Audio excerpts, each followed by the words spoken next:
अस्सलाम वालेकुम। Second year biology के लेक्चर में आपको वेलकम करते हैं।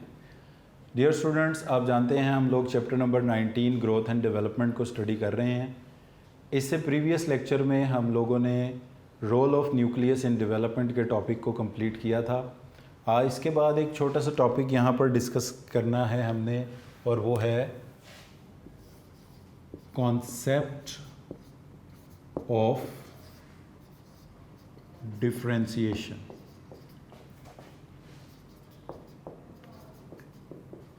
Dear students, Spemann's delayed nucleation experiment के लास्ट में हमने 2 पॉइंट्स डिस्कस किए थे कि एक सेल क्यों डिफरेंशिएट होता है, उसके डिफरेंशिएट होने की क्या वजह बनती है। उसमें जो हमने पहला पार्ट डिस्कस किया वो ये था कि क्लीवेज होती है। क्लीवेज के नतीजे में dear students concept of differentiation को यहाँ पर हम डिस्कस करेंगे। स्पेमेंस डिलेड न्यूक्लिएशन के एक्सपेरिमेंट के लास्ट में हमने 2 पॉइंट्स पढ़े थे कि how a cell become a specialise cell या how a cell become differentiated. यानी डिफरेंशिएटेड का मतलब होता है स्पेशलाइज टाइप ऑफ सेल, जिसके स्ट्रक्चर फंक्शन बाकी सेल से डिफरेंट हों, स्पेसिफिक हों उसी सेल के लिए। जैसे मसलन पैंक्रियाज का बीटा सेल अपने स्ट्रक्चर फंक्शन के एतबार से इंसुलिन प्रोड्यूस करने के लिए स्पेसिफिक है। अब इसको स्पेसिफिक किस वजह से वो सेल स्पेसिफिक हुआ है, तो उसमें एक रोल तो हमने पढ़ा था कि साइटोप्लाज्म का। साइटोप्लाज्म के अंदर कुछ मॉलिक्यूल्स होते हैं, कुछ केमिकल सब्सटेंसेस होते हैं जिनको हम कहते हैं determinants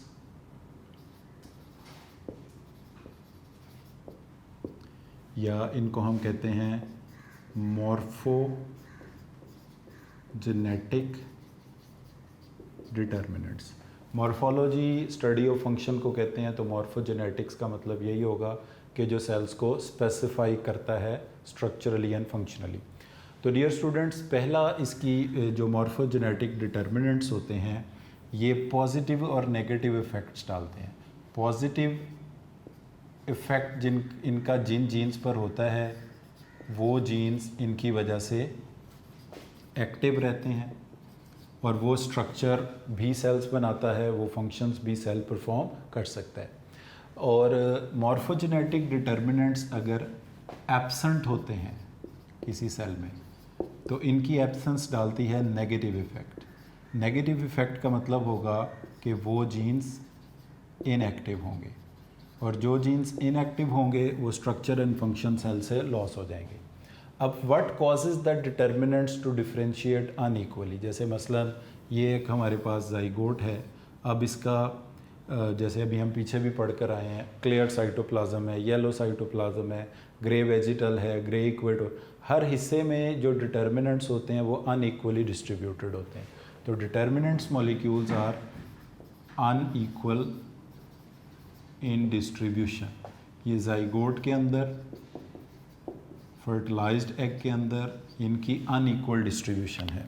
because they are unequally distributed, क्योंकि ये अनइक्वली डिस्ट्रीब्यूटेड हुए हैं, तो अब जिस सेल के पास जो डिटर्मिनेंट आएगा, मसलन ये ज़ाइगोट है, ये क्लीवेज करके पहले 2 सेल बनाता है, फिर 2 से 4 बनते हैं, फिर 8 बनते हैं।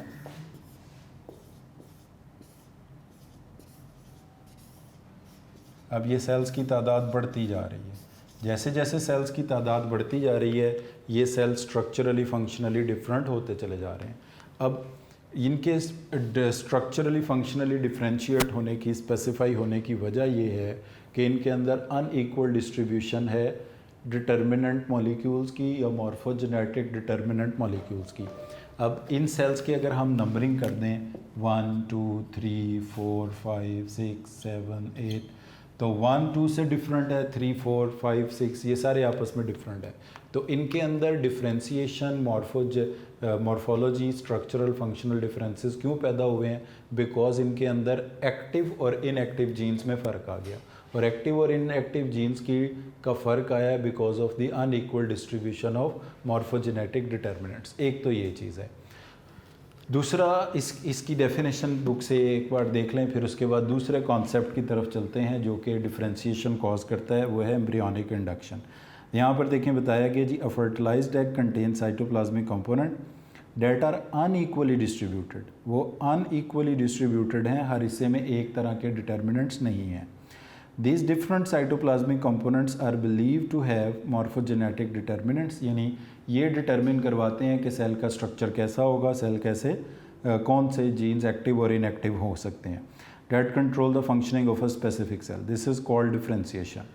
So zygote contain complete, zygote में complete information होती है डेवलपमेंट की, but it is difficult to see how these cells differentiate. इस बात का पता चलाने के लिए स्पेमैन ने एम्फीबियंस के एम्ब्रियो के ऊपर एक्सपेरिमेंट किए, जिसमें हमने सेलेमेंडर पे एक्सपेरिमेंट पढ़ा था, स्पेमैन्स डिलेड न्यूक्लिएशन एक्सपेरिमेंट, वो भी एम्फीबियन था। अब ये न्यूट, टॉड, फ्रॉग वगैरह ये सारे एम्फीबियन हैं। तो अब इसका पहला एक्सपेरिमेंट क्या है, आगे हम अब इसकी एग्जांपल के तौर पे स्पेमैन का एक्सपेरिमेंट पढ़ने लगे हैं, और उसी से यानी पहली रीज़न कॉन्सेप्ट ऑफ डिफरेंशिएशन की क्या है, unequal distribution of morphogenetic determinant which is due to cleavage. अब दूसरी रीज़न हम पढ़ने जा रहे हैं और वो है एम्ब्रियोनिक इंडक्शन। वो ये है कि सैलेमेंडर ने एक फ्रॉग का लार्वा लिया, फ्रॉग का कह लें इसने एम्ब्रियो लिया। He took a frog's embryo और लार्वा एट गैस्ट्रोला स्टेज। कौन सी स्टेज पर लिया, गैस्ट्रोला स्टेज, जिसमें एक्टोडर्म, मीजोडर्म, एंडोडर्म बनती हैं।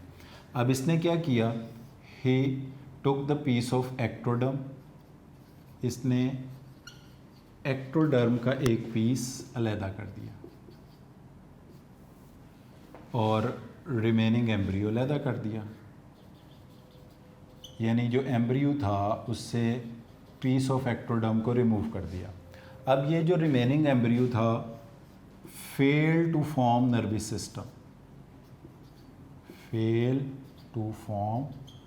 सिस्टम, इसने नर्वस सिस्टम नहीं बनाया। अब इस बार इससे क्लियर है, बात समझ आ गई कि फ्रॉग के एम्ब्रियो में गैस्ट्रोला स्टेज के ऊपर एक्टोडर्म, मीजोडर्म, एंडोडर्म होती हैं और एक्टोडर्म नर्वस सिस्टम बनाती है। जब एम्ब्रियो से एक्टोडर्म रिमूव कर दी गई तो उसने नर्वस सिस्टम नहीं बनाया। अब दूसरे मरहले पर जब इसका ये जो पीस ऑफ एक्टोडर्म था ये बिल्कुल हेल्दी था, बिल्कुल नॉर्मल था, इसको नर्वस सिस्टम बनाना चाहिए। इट ऑल्सो ये fail to develop into nervous system, इसने भी नर्वस सिस्टम नहीं बनाया।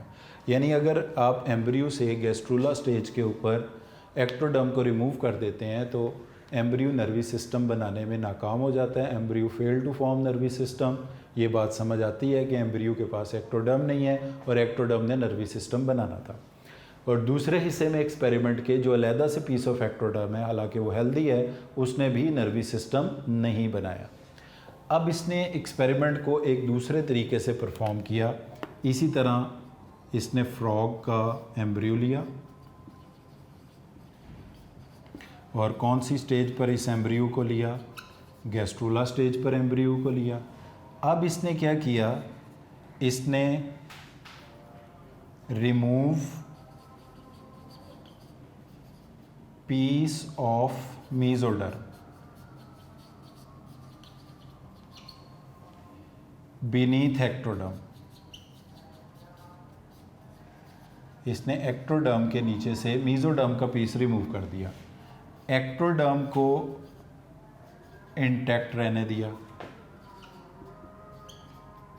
Ectoderm intact. रिजल्ट क्या निकला, रिजल्ट वही था, fail to form nervous system, फिर इसने नर्वस सिस्टम नहीं बनाया।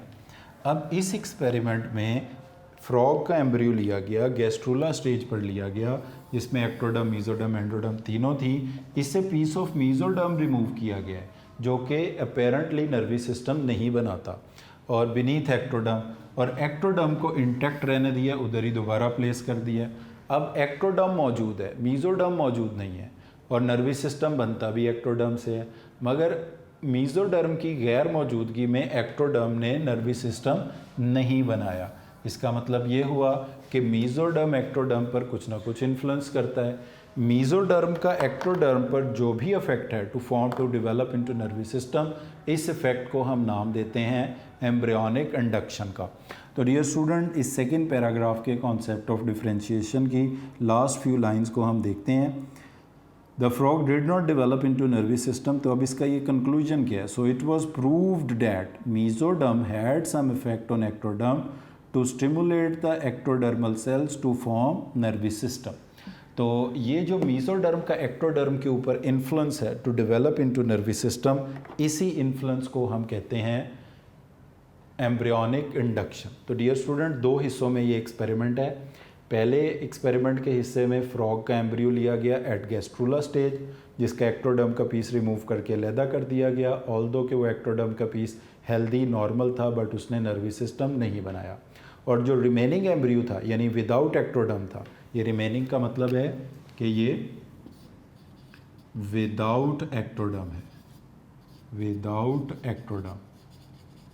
It also fail to develop into nervous system, और इसकी रीज़न हमें समझ आती है कि इसके पास एक्टोडर्म नहीं है, तो इसने नर्वस सिस्टम नहीं बनाया। मगर अकेले एक्टोडर्म ने भी नर्वस सिस्टम नहीं बनाया। फिर दूसरे एक्सपेरिमेंट में अगेन फ्रॉग का एम्ब्रियो लिया गया एट गैस्ट्रूला स्टेज, और इससे पीस ऑफ मेसोडर्म को रिमूव करके बीनीथ एक्टोडर्म को दोबारा उधर ही ग्राफ्ट करके प्लेस कर दिया गया। एक्टोडर्म नॉर्मल है, हेल्दी है, मगर उसके नीचे मेसोडर्म नहीं है। अब भी एम्ब्रियो ने नर्वस सिस्टम नहीं बनाया, तो इसका कंक्लूजन ये निकला, mesoderm had some influence on ectodermal cells to develop into nervous system, and whatever the effect of mesoderm on ectoderm to develop into nervous system, this is called embryonic induction। ये एक embryonic induction की example है। अब हम embryonic induction को define करते हैं और उसकी एक्सप्लेनेशन देखते हैं कि वो प्रोसेस कैसे होता है। तो डियर स्टूडेंट, दो चीज़ें यहाँ से हमने कंक्लूड की कॉन्सेप्ट ऑफ डिफरेंशिएशन के हवाले से कि what causes the cells to differentiate. Number one, unequal distribution of determinant, morphogenetic determinant, number one, and second the effect of neighboring cells। एक दूसरे सेल्स का नेबरिंग साथ साथ पड़े हुए, करीब करीब पड़े हुए सेल्स का जो एक दूसरे के ऊपर इफेक्ट है, जिसको हम एम्ब्रियोनिक इंडक्शन बोल रहे हैं। ये दो चीज़ें हैं, unequal distribution due to the cleavage of determinants, and second the embryonic induction, it causes the cells to differentiate। Embryonic induction को जो हमारी बुक में डिफाइन किया गया है, एम्ब्रियोनिक इंडक्शन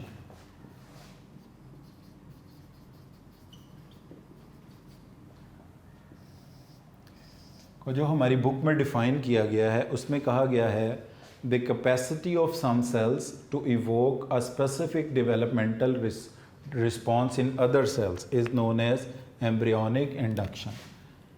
लिखेंगे हम कैसे? द कैपेसिटी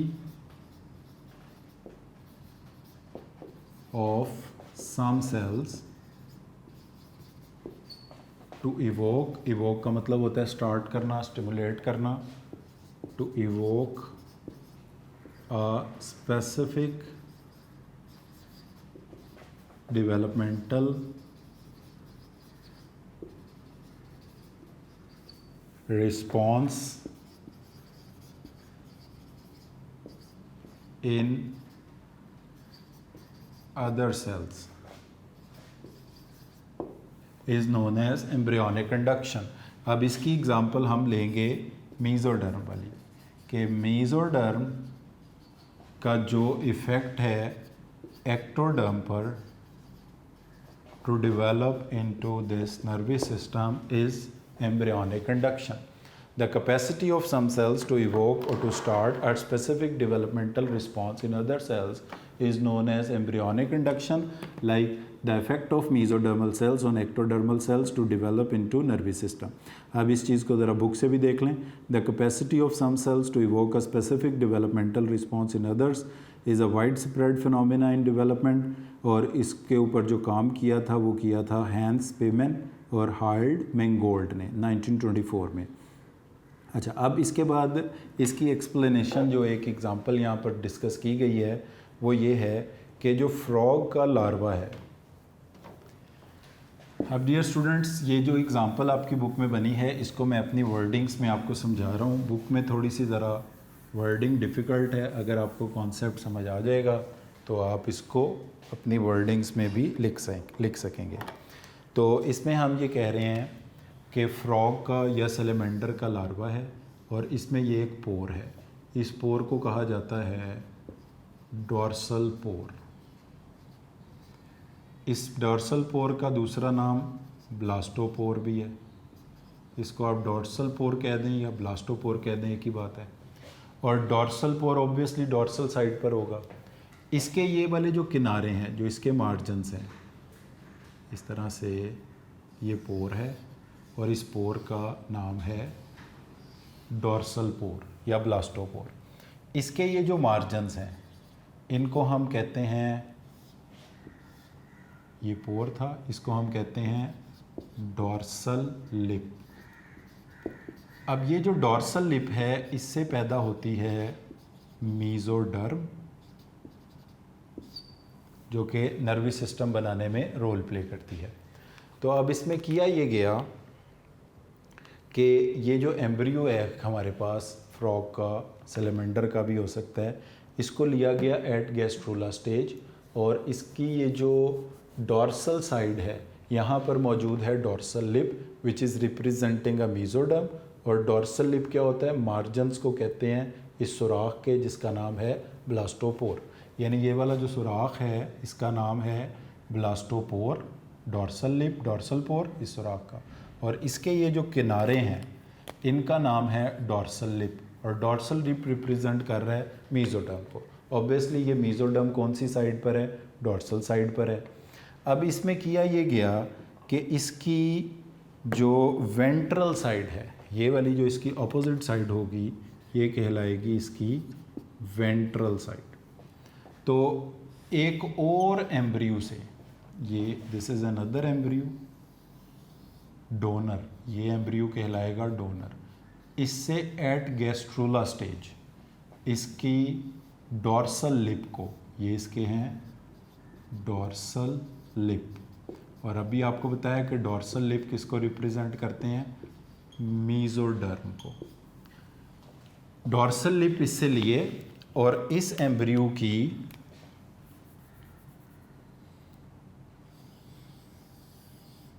वेंट्रल सरफेस पर इनको ग्राफ्ट कर दिया।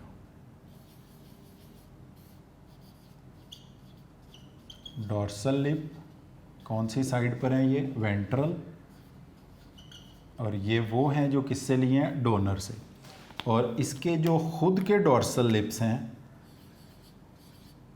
खुद के जो इसके डॉर्सल लिप हैं वो इसके लोकेटेड हैं ऑन डॉर्सल साइड।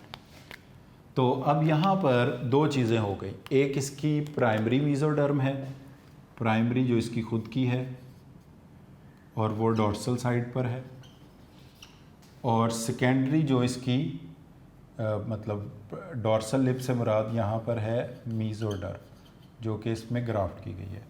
अब जब इस एम्ब्रियो में डेवलपमेंट आगे प्रोसीड की तो इसमें हमने देखा कि दो जगहों पर इसमें नोटोकॉर्ड बनी,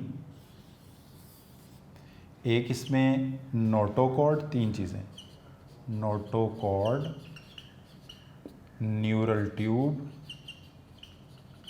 बनी इसकी डॉर्सल साइड पर, इसको कहा गया प्राइमरी इंडक्शन। अब जो इसकी वेंट्रल साइड पर नोटोकॉर्ड लगाई गई, इससे हुई सेकेंडरी इंडक्शन, और इससे भी क्या बना, न्यूरल ट्यूब और नोटोकॉर्ड।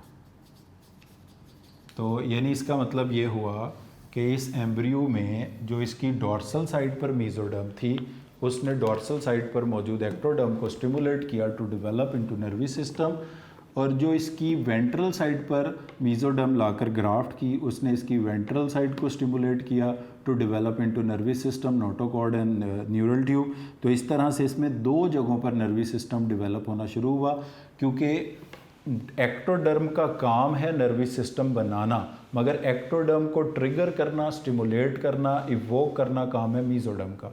तो बिकॉज इस एम्ब्रियो की बोथ साइड पर, डॉर्सल साइड पर भी मीजोडर्म है, वेंट्रल साइड पर भी मीजोडर्म है।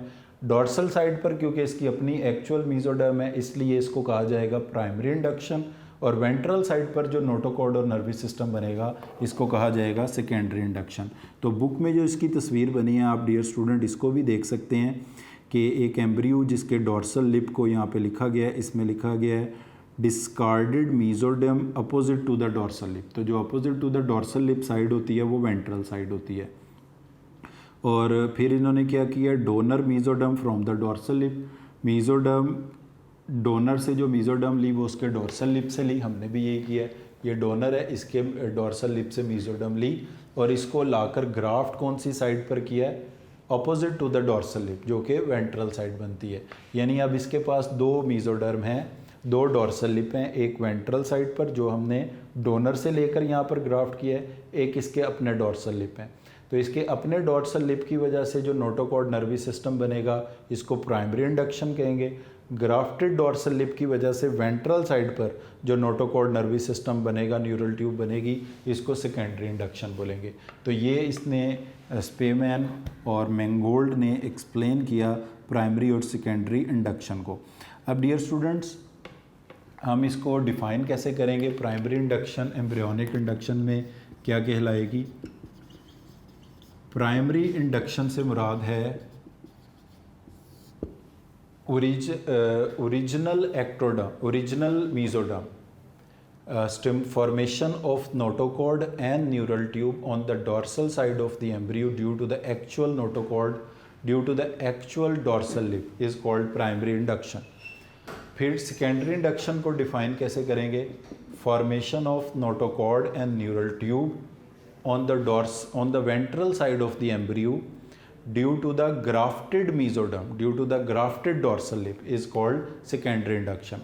और जो केमिकल मीडिएटर्स पार्टिसिपेट करेंगे प्राइमरी इंडक्शन में उनको प्राइमरी ऑर्गेनाइजर्स कहा जाएगा, जो सेकेंडरी इंडक्शन में पार्टिसिपेट करेंगे उन्हें सेकेंडरी ऑर्गेनाइजर्स कहा जाएगा। तो ये डियर स्टूडेंट एक कॉन्सेप्ट था एम्ब्रियोनिक इंडक्शन का।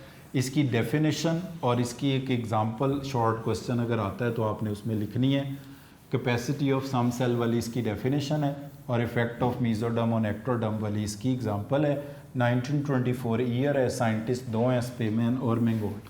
तो शॉर्ट क्वेश्चन के की पॉइंट्स यही होंगे इसके कि डेफिनेशन हो, एग्जांपल हो, ईयर हो और साइंटिस्ट के नेम हो।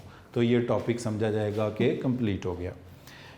इसके बाद डियर स्टूडेंट लॉन्ग क्वेश्चन के बड़ा ही इंपॉर्टेंट टॉपिक है। इनफैक्ट ये जो चैप्टर के आखिरी 3 टॉपिक हैं,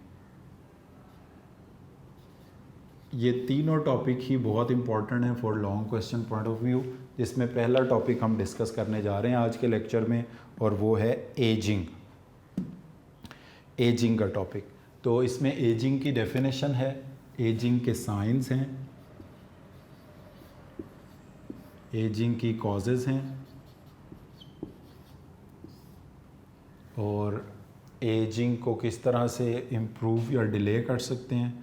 कुछ स्टैटिस्टिक्स हैं एजिंग के हवाले से, तो इनको हम अब डिस्कस करने जा रहे हैं। तो सबसे पहले एजिंग क्या होता है जी। Ageing is inevitable. Inevitable mean ageing को रोका नहीं जा सकता। Inevitable which can not be stopped और it is characterised by negative physiological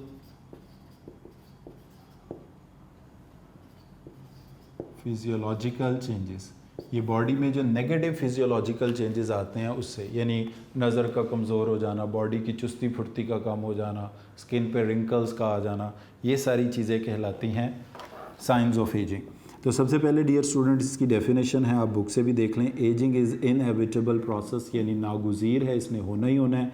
it can not be stopped.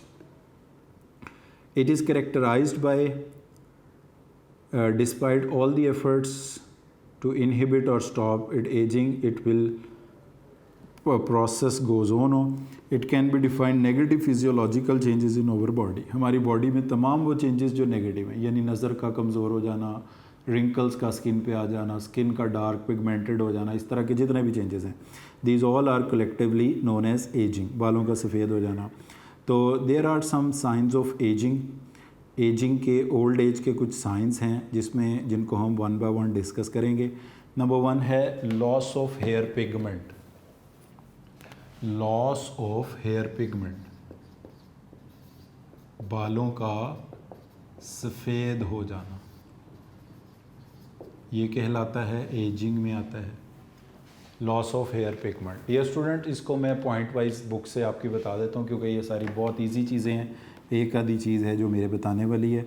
Loss of hair pigment, development of small pigmented areas on the skin, particularly face के ऊपर या skin पे और जगहों पे धब्बे बन जाना, स्कार्स बन जाना, पिगमेंटेड एरियाज बन जाना।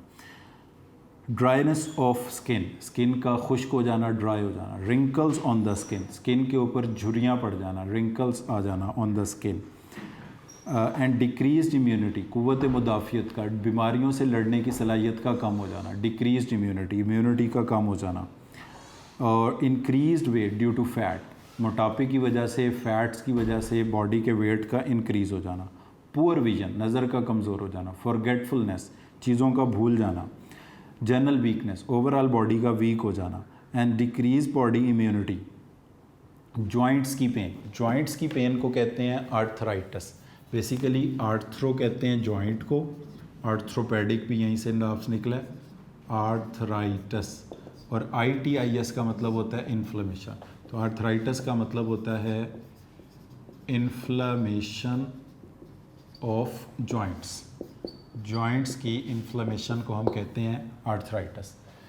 इसके साथ साथ एक और प्रॉब्लम होता है जिसको हम कहते हैं आर्टीरियोसेक्लेरोसिस का मतलब होता है hardening of wall of arteries.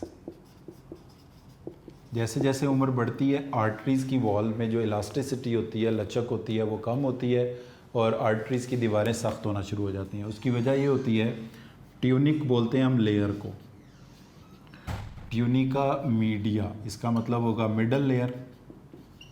Tunica layer हो गया तो मीडिया मिडल हो गया।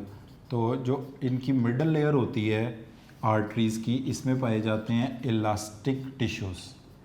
जैसे जैसे एज बढ़ती है ये इलास्टिक टिश्यू कम होने लग जाते हैं। तो elastic tissue middle layer of the arteries में अगर कम होंगे तो इस प्रोसेस को हम कहेंगे आर्टीरियोसेक्लेरोसिस, क्योंकि इससे आर्टरीज़ की वॉल हार्ड होना शुरू हो जाएंगी और जिसकी वजह से ब्लड प्रेशर वगैरह रेज होना शुरू हो जाएगा। तो डियर स्टूडेंट्स, ये आर्टीरियोसेक्लेरोसिस और आर्थराइटिस होता है कि कार्टिलेज जॉइंट्स के ऊपर से डिसअपीयर हो जाती है।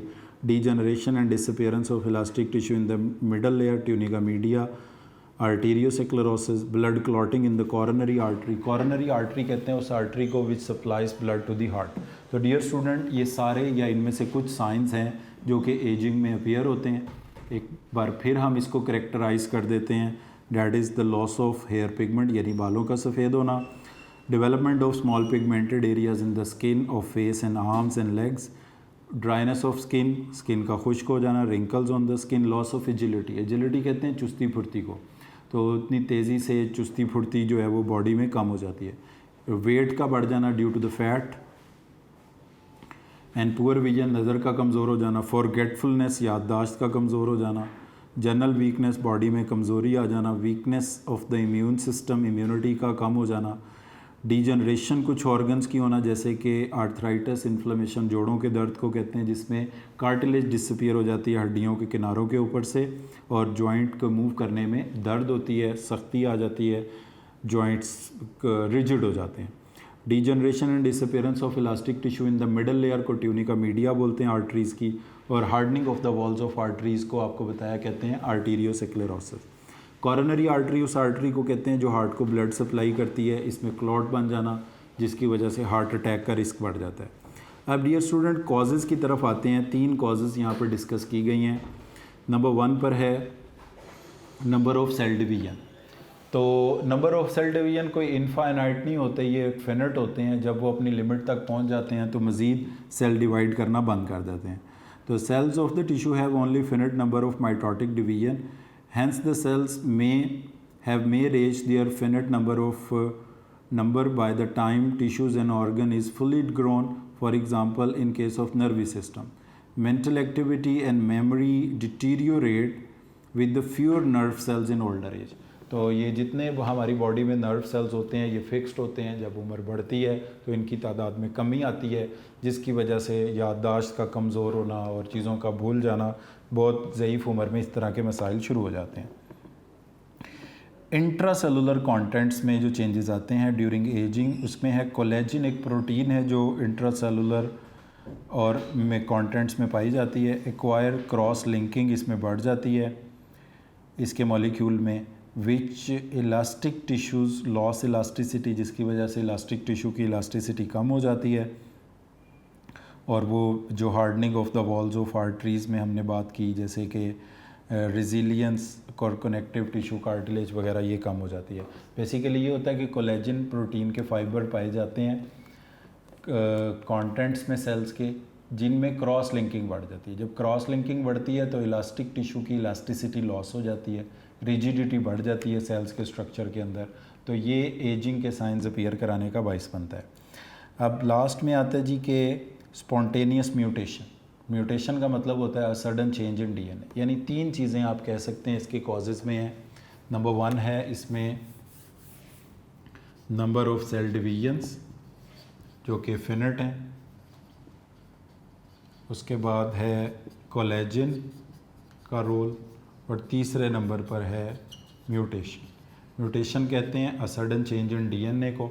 तो म्यूटेशन कहीं भी कभी भी हो सकता है जो कि सेल्स के स्ट्रक्चर को नेगेटिव फिजियोलॉजिकल इफ़ेक्ट्स पैदा करने का बाइस बनता है। लास्ट में डियर स्टूडेंट इधर एक क्वेश्चन आता है कि how the ageing can be slow down, can be delayed, या लाइफ स्पैन को कैसे बढ़ा सकते हैं। तो रेगुलर मील, बर वक्त खाना खा के, रेगुलर एक्सरसाइज, बर वक्त एक्सरसाइज करके, एडिक्वेट स्लीप, मुनासिब सोना। अब ये एडिक्वेट का वर्ड यूज़ किया गया है, बहुत कम सोना भी नुकसानदेह है और बहुत ज़्यादा सोना भी नुकसानदेह है।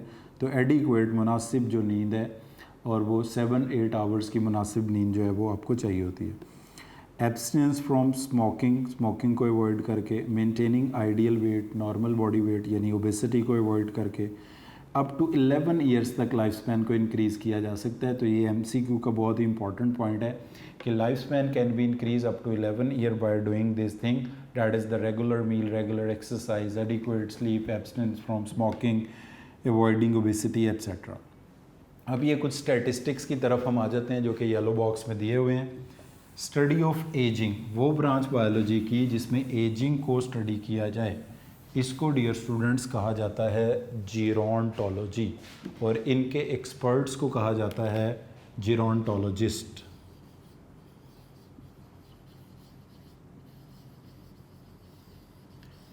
जीरोंटोलॉजी हम कहते हैं स्टडी ऑफ एजिंग को। The branch of biology which deal with the study of aging is known as gerontology, और इसके जो एक्सपर्ट्स हैं उनको कहा जाएगा gerontologists। अब येलो बॉक्स के हवाले से एक चीज़ आपको क्लियरली बता दें कि gerontology का पर्पस जो है लाइफ स्पैन को इंक्रीज़ करना नहीं है। The purpose of gerontology is to increase health span, यानी जितनी भी लाइफ है वो हेल्दी लाइफ हो, ना कि ज़िंदगी को लंबा करना बल्कि हेल्थ स्पैन को इम्प्रूव करना इसका मकसद है। अब इसमें कुछ स्टैटिस्टिक्स दिए हुए हैं। The number of older individuals are expected to rise in the next half century. The number of people of over age 75 will raise from 8 million to 14.5 million. आने वाले 50 सालों में जो 75 ईयर्स से ज़्यादा एज के लोग हैं वो अभी हैं 8 मिलियन, 8 मिलियन से बढ़कर। तो डियर स्टूडेंट, जिन लोगों की एज 75 ईयर्स से अबव होगी वो 8 मिलियन मौजूद हैं इस वक्त दुनिया में। आने वाले 50 सालों में वो 14.5 मिलियन या इसको क्रॉस कर जाएंगे। और जिन लोगों की एज 80 ईयर्स या इससे अबव होगी डियर स्टूडेंट्स, वो लोग इस वक्त 5 मिलियन हैं और एक्सपेक्टेड है कि वो 5 मिलियन से बढ़कर आने वाले 50 सालों में 12 मिलियन तक पहुंच जाएं। तो 80 ईयर्स वाले 5 मिलियन से 12 मिलियन तक जा सकते हैं, 75 ईयर्स वाले 8 मिलियन से 14.5 मिलियन तक जा सकते हैं। और जो मैक्सिमम ह्यूमन लाइफ स्पैन जज किया गया अकॉर्डिंग टू जीरोंटोलॉजी वो है 120 से 125 साल तक। The maximum lifespan to be judged by the gerontology is between 120 years to 125 years तक। और पर्पस जो है वो जीरोंटोलॉजी का हेल्थ स्पैन को इंक्रीज़ करना है, लाइफ स्पैन को इंक्रीज़ करना नहीं है। तो डियर स्टूडेंट्स, ये बहुत इंपॉर्टेंट टॉपिक है लॉन्ग क्वेश्चन के पॉइंट ऑफ व्यू से। आप इसको कैसे अटैम्प्ट करेंगे मैं फिर बता देता हूँ। एजिंग को डिफ़ाइन करेंगे, science of ageing point wise लिखेंगे, कॉजेज़ इसकी 3 डिस्क्राइब करेंगे, finite number of cell division वाली, कोलेजन वाला पॉइंट और म्यूटेशन वाला। फिर हेल्थ स्पैन को कैसे इम्प्रूव कर सकते हैं, जीरोंटोलॉजी के जो स्टैटिस्टिक्स हैं वो लिखेंगे, और मैक्सिमम लाइफ स्पैन जो 120 से 125 ईयर्स तक जज किया गया, ये चीज़ें इसमें लिखेंगे। तो डियर स्टूडेंट्स, आज के लेक्चर में हमने concept of differentiation, embryonic induction और एजिंग के टॉपिक को डिस्कस किया। आपने इन टॉपिक्स को अच्छी तरह डिस्कस करना है, ख़ास तौर पर एजिंग का टॉपिक लॉन्ग क्वेश्चन के लिए और एम्ब्रियोनिक इंडक्शन शॉर्ट क्वेश्चन के लिए, और कॉन्सेप्ट ऑफ डिफरेंशिएशन में जो डिटर्मिनेंट्स की टर्म है वो भी मोस्टली शॉर्ट क्वेश्चंस में आती है। So thank you very much for today's.